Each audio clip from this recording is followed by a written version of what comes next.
안녕하세요. 권기지입니다.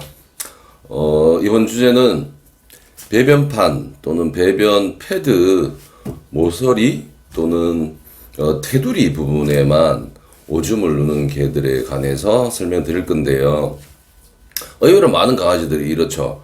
뭐 무조건 그 테두리에 누거나 모서리에 누는 강아지는 없고요. 실제로 보면 배변 패드나 배변판에 배설을 할 줄 압니다만 그 위에 오줌이나 똥이 있을 때에 문제가 일어납니다. 그래서 무슨 말인가 하면 이미 내가 오줌을 넣어놓고 어디 가서 밥을 먹거나 놀다 왔어요. 다시 그 배변 패드나 배변판에 올라가려고 했더니만 오줌이 보이기도 하고 냄새가 아주 진해요. 똥이 있거나 그러면 불편해합니다. 개들은 오줌을 모으지 않는 습성을 가지고 있다는 건 이미 말씀드렸고요. 마킹 외에는 배설의 오줌은 모으지 않습니다. 근데 이 똥은 사실 모으기를 좋아해요. 그래서 배변판이 아무것도 가르쳐주지 않은 어린 강아지도 배변판을 이렇게 깔아놓으면 그 위에 올라가서 똥을 넣는 이유도 이 약간 도드라진 높이가 있는 물체 위에서 배설하는 것이 똥을 누는 것이 강아지들한테는 자연스러운 현상이기 때문에 그렇죠.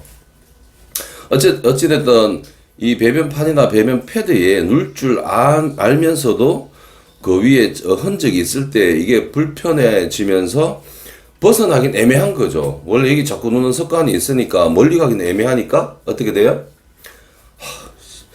누긴 놓아야 되는데 그 위에는 뭔지 자꾸 뭐가 밟힐 것 같고 불쾌해요. 근처에 누고 싶은 거죠. 그래서 테두리 모서리에 눕니다. 이거는 이제 원인은 이런 거죠. 충분한 공간이 확보되지 않아 있었던 거예요. 강아지가 예를 들면 작은 푸들이다, 포메라니언이다 이럴 때 작다고 해서 한 장을 깔아놓고 배변 교육을 시키는 가정이 많습니다. 화장실이라는 건 이런 거죠. 충분히 여유가 있을수록 거기를 벗어날 확률이 줄어들어요. 우리 전체를 배변 패드 깔아놔 보세요. 그럼 벗어날 데가 없기 때문에 거기 누게 되죠. 이게 자꾸 축소되면 나중에는 작아진 데도 넣을 수 있어요. 근데 우리는 반대로 가르쳐요. 조그만 패드, 요게 원래, 강아지에게 필요한 크기인가? 이러면서 한 장을 딱 정 사이즈라고 생각하고 깔아놔요. 아니면 배변판 한 개를 딸랑 갖다 놔요. 강아지 처음엔 올라가고, 촉감도 그렇고, 자꾸 가요. 패드고 판이고, 어느 순간 불편해져요.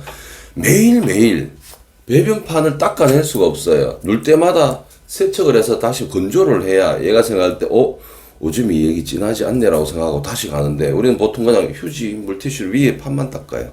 안 된단 말이죠. 얘한테는 결국 그 판 뚜껑에 배설물이 계속 묻어 있는 건 마찬가지로 피해야 된다고 생각하고 이제 다리를 걸쳐야 배변판은 여기 있고 하체는 위에, 상체는 밑에 이런 식으로 이제 걸쳐 싸기도 하고 아니면 그 옆에다가 싸기도 하죠. 그래서 이 해결법은 뭐냐? 지난번 배변 교육 영상에서도 강조한 바 있습니다만 개들은 선호하는 실내 구간을 선호하는 배변 장소가 있습니다. 현관, 화장실 앞, 베란다 창 앞 또는 주방 안쪽에 외부로 통한 문이 있거나 창이 있을 때 그 위치를 선호하게 되어 있습니다. 외부 자극이 유입되기 때문에 그런 공간에다가 배변판이라면 어떻게 하냐? 하나만 달랑 깔아놓으면 안 돼요.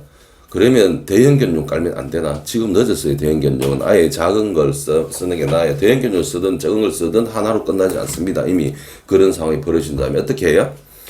이 개가 선호한 이 장소 중에 많을수록 좋아요. 이미 흐트러지고 있기 때문에 한 군데만 고집하지 마시고 두 군데, 세 군데, 네 군데 하면 좋아요. 거기다가 여러 군데라면 배변판을 하나 놔도 좋아지는 강아지 있지만 이미 배변판 하나에 불만을 가지고 있다면 배변판 하나를 놓았어요. 현관 쪽에 예를 들어서 하나 놓고 한 뼘 띄우고 또 놔요. 붙이면 안 돼. 붙이면 하나의 개념이 됩니다. 한 뼘이나 두 뼘 띄우고 횡으로 하나를 더 놓고 하나를 더 넣을 수 있다면 새로운 화장실이 또 있다고 간주됩니다.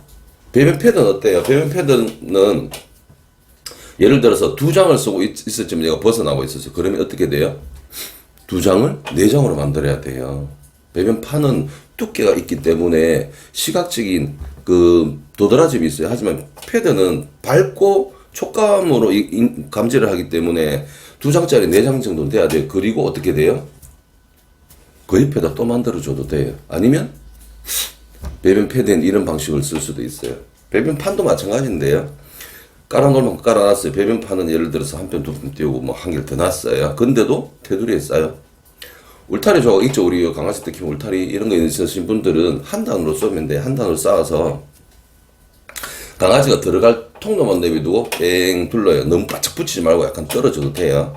그리고 이게 울타리가 없어요. 굳이 울타리 사지 마세요. 뭘로 하면 되냐? 요거보다 조금 요런 것도 돼요. 강아지가 물을 씹고 하지 못할 정도의 화분 뭐 이런 물체들 있죠. 뭐 이런 우리 그 사기나 유리로 된 이런 그 인테리어 소품 같은 걸 그 테두리에 군데군데 쭉쭉 세워놔야 강아지가 들락거릴 수 있어요. 간격으로.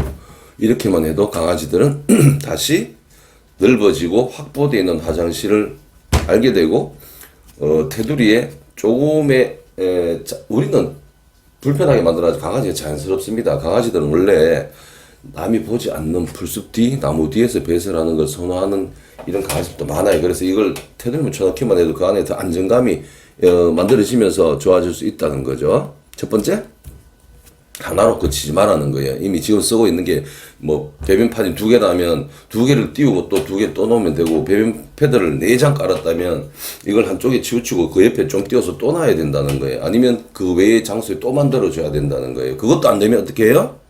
울타리, 어떤 물체를 울타리 삼아서 둘러쳐 놓아야 된다는 겁니다. 이해되시죠?